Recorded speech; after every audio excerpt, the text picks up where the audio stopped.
Hello, my name's Michael Conneely and I'm bringing this video to you from the beautiful west of Ireland about the violent eclipse of November the 19th, 2021, which needs to be understood in that it is also a possible portal for healing if that can be understood and found.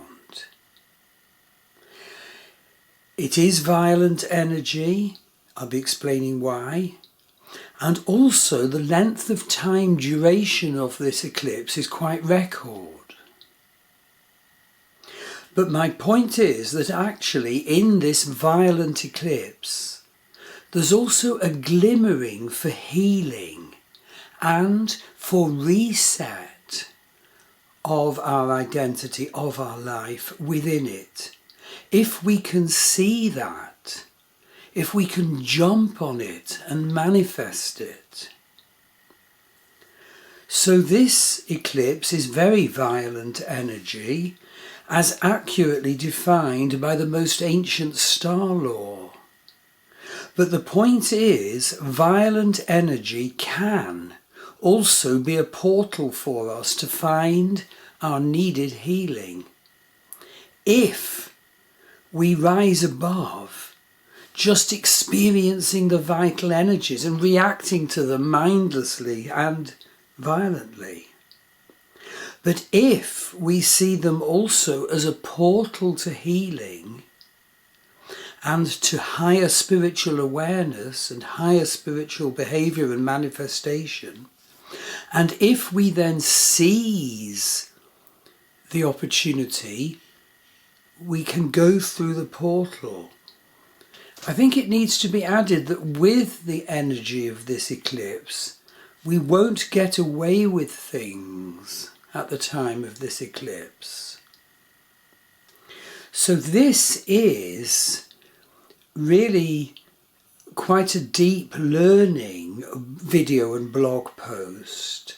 I feel it's a crucially needed statement of how we can handle the energy.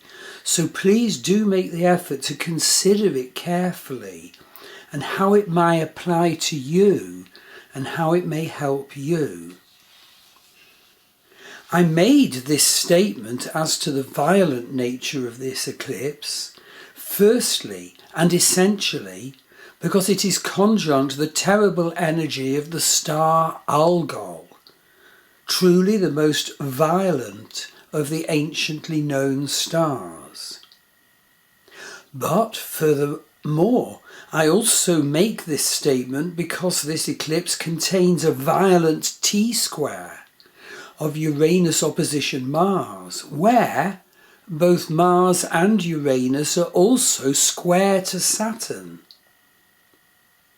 And where that Uranus square Saturn is actually closing to exact on December the 24th. So the utter revolutionary fighter energy of Uranus in Aries energy pits itself against the fixed blocks and structures and rooted fixed assumptions of Saturn in Capricorn. And then also Mars is drawn into the mix, brandishing his knives and fed by Uranus. Thirdly, I also make this statement that this moon is violent because this moon is in the cutting energy zone of Kritika Nakshatra. These are the supremely wonderful 27 sign lunar zodiac of Vedic astrology that declare so vastly our nature and our destiny, our emotionally based personality, warts and all. And Kritika Nakshatra, where the moon of this eclipse is, includes the chance for cutting, positive cutting, in the sense of cutting away of scripts or even occupations no longer needed by your life, and making quick decisions about huge important changes.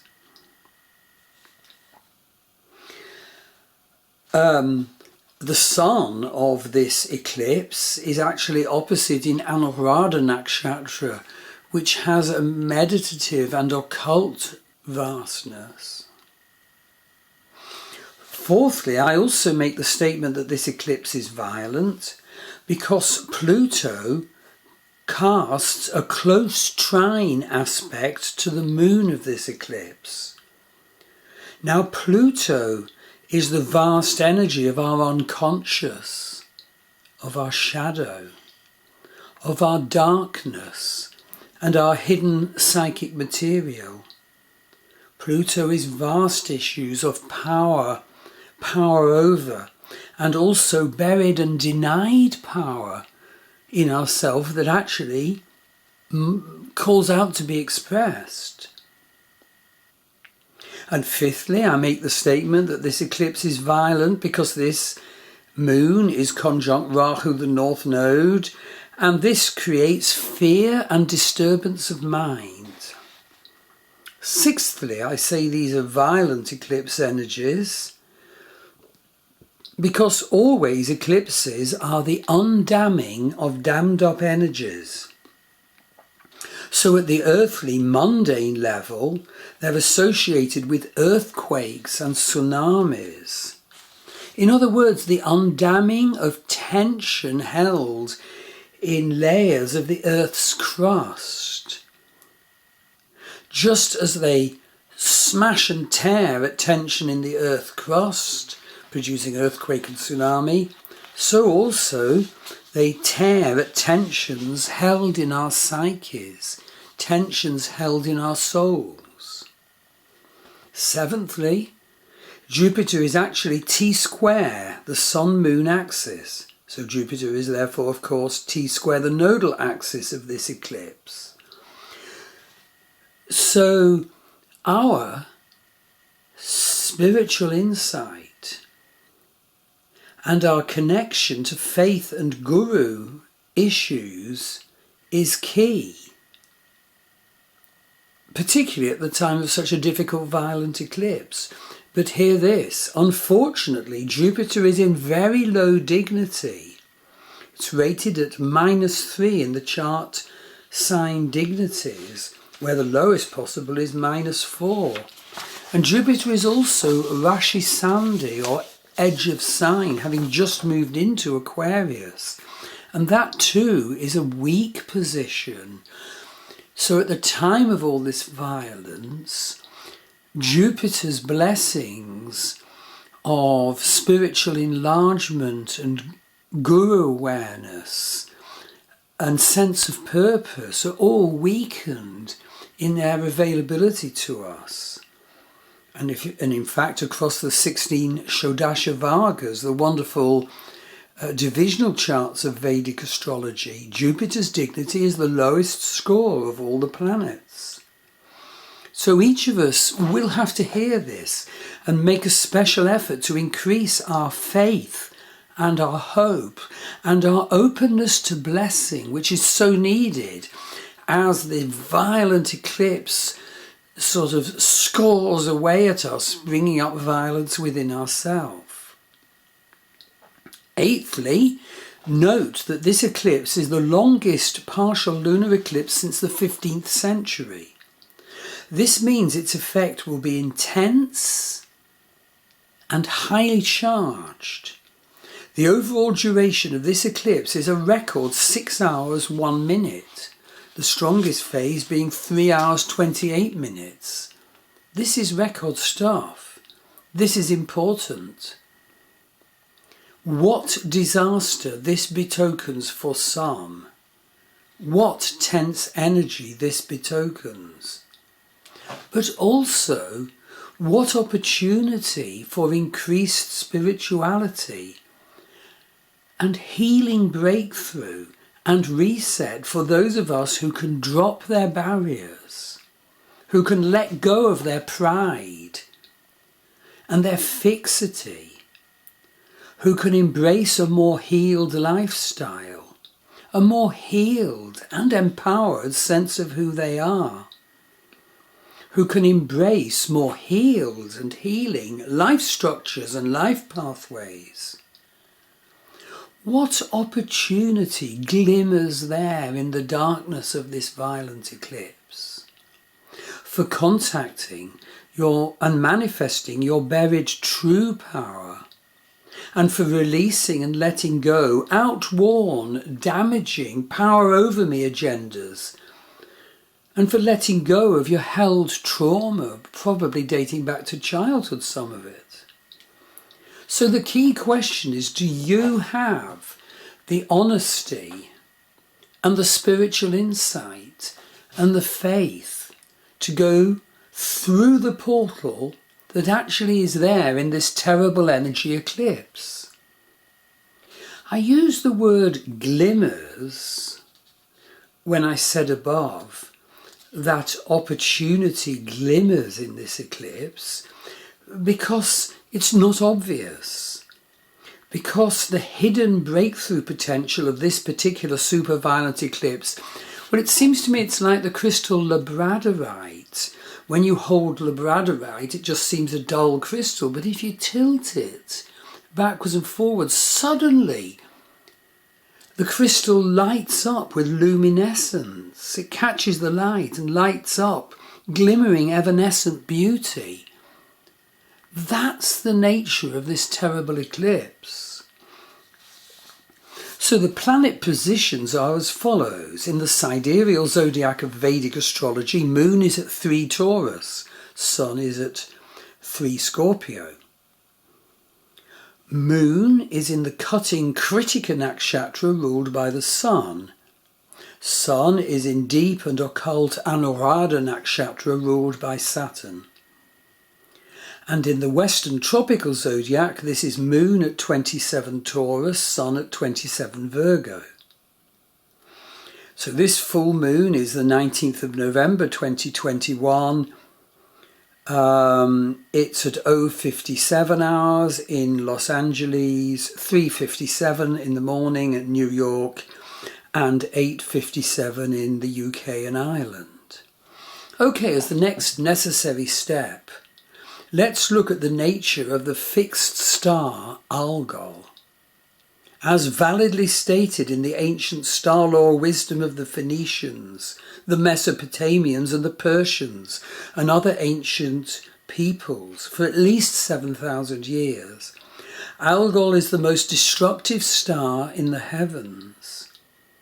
Its energy causes decapitation, or loss of one's head in the emotional sense, violent death and accidents, injuries, destruction, misfortune, sickness, failure of your endeavours, violent enemy forces arising against one, major meteorological phenomena, brutality, and mob violence. The ancient Arabs never fought a battle if Algol was in low energy. And realise this, that Algol activations are not just immediate. There will also be delayed effect possible, and particularly because Mars actually transits over Algol eclipse point December the 5th to the 11th, so watch out for that time period. Now, Algol is in the constellation Perseus. For the ancient Greeks, Algol was the monstrous woman Medusa. Medusa was the most hideous hag. Her hair was writhing, venomous, deadly snakes about her head. Anyone who looked at Medusa was turned to stone. But enter the young hero Perseus. Perseus achieved the slaying of Medusa. And this was because he did not look at her, and so was not turned to stone. Instead, he looked at her reflection in the shield he held, and thus was able to decapitate her. He beheaded her with his harpy, his adamantine sword. And the point of the Greek myth is that Medusa, the deadly woman, represents a dangerous threat, but it can be used to deter other dangerous threats. An image of evil used to repel evil.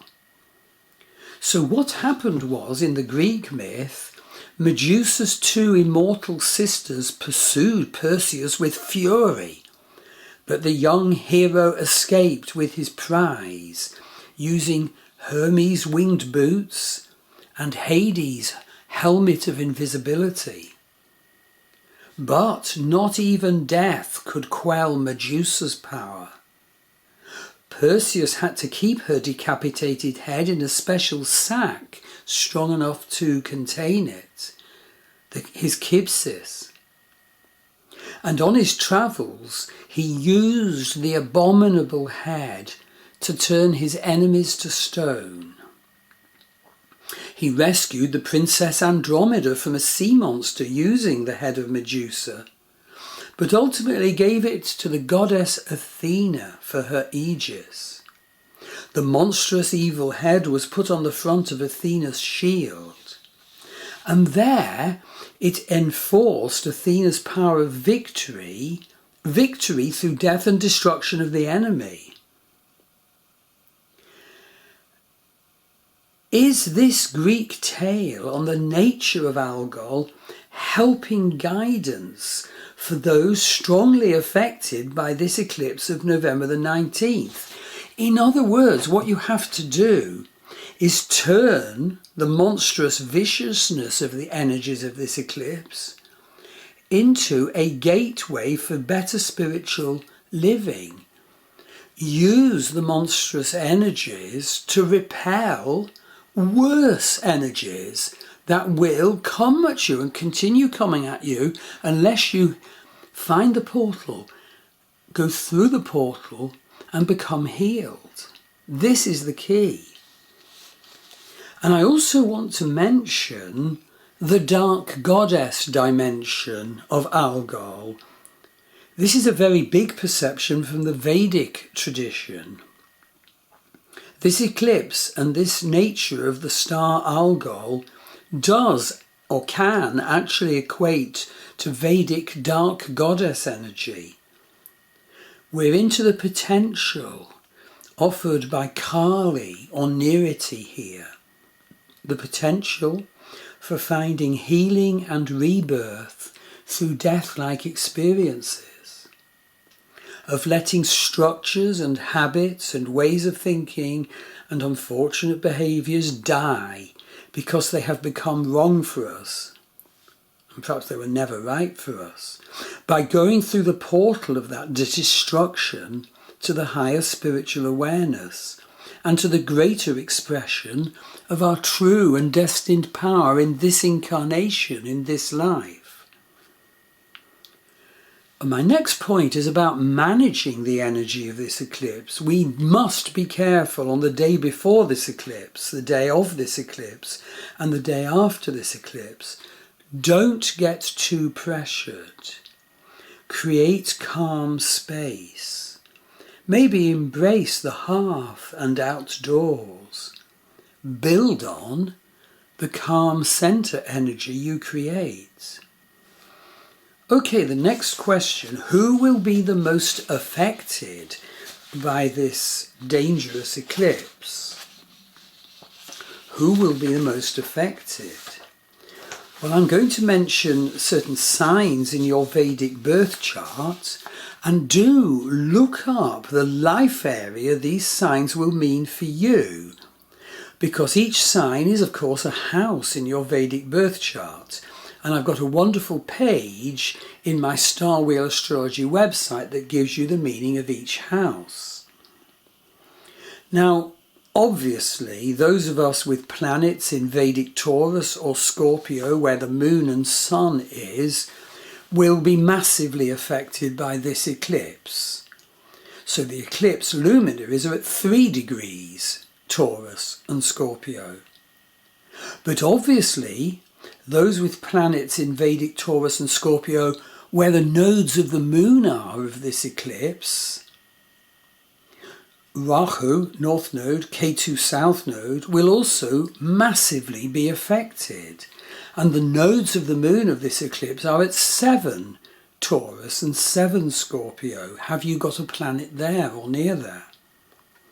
Of course, those with planets in Kritika Nakshatra or Anuradha Nakshatra will be strongly affected.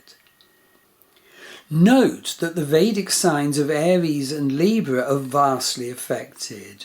They're really drawn into this eclipse because Uranus is at 18 Aries, opposite Mars at 19 Libra, and Mercury at 27 Libra. And it's not only Aries and Libra affected by the Uranus-Mars opposition, it's also people with planets in Capricorn. They are drawn in because, of course, Uranus and Mars opposition is in T-square to Saturn, which is in Capricorn. So we'll all be affected by the horrible mess and tension from the ongoing combustion between Sun, Mercury and Mars in Libra. This has been going on since the 17th of September, when the Sun joined Mercury and Mars in Virgo. And this irritation and combustion to Mars, Mercury and the Sun will continue for some time after the eclipse, way beyond the 30th of November, when Sun and Mercury are in exact conjunction, certainly to Christmas Eve this year. So please see this violent energy as the portal to your spiritual healing that you need. And that's what it is. Identify the portal, make the shift.